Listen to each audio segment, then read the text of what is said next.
மத்தியானம் பொங்கின சம்பாரிசி சோறுல நல்லா தண்ணியை ஊற்றி வச்சிட்டோம்னா ராத்திரி அது சூப்பராக இருக்கும் சாப்பிட்றதுக்கு.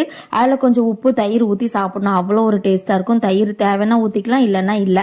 அந்த மாதிரி தான் இன்றைக்கி நான் போட்டு வச்சுருந்தேன் பார்த்துக்கோங்க. அதுக்கு தொட்டுக்கடைக்கு என்னதான் செய்ய அப்படின்னு யோசனையாக இருந்தது.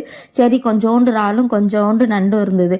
அப்போ அந்த ரெண்டையும் போட்டு மிக்ஸ் அடிச்சிருவோம் அப்படின்னு சொல்லிட்டு கொஞ்சம் எண்ணெயை ஊற்றிட்டு அதுக்கப்புறம் பல்லாரி, தக்காளி, 2 பச்சை மிளகா, இதுக்கு பச்சை மிளகா வெட்டி போடுங்க, அவ்வளோ ஒரு வாசமாக இருக்கும். போட்டு கருவேப்பிலை எல்லாம் போட்டு நல்லா வதக்கி எடுத்துட்டு அதுக்கப்புறம் மிளகுத்தூள், கொஞ்சமாக சீரகத்தூள், அதுக்கப்புறமா கொஞ்சமாக வத்தத்தூள், மஞ்சத்தூள், இவ்வளவுதான் இதுக்கு மசாலா. அப்புறம் நல்லா கழுவி வச்சிருந்த நண்டையும் போட்டுட்டு நல்லா அது வேகட்டும். அந்த எசன்ஸ் அப்படியே இறங்கி நிற்கும் பார்த்துக்கோங்க.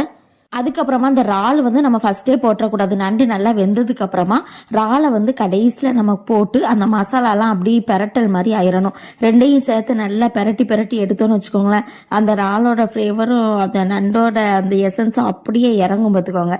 அதோடைய டேஸ்ட்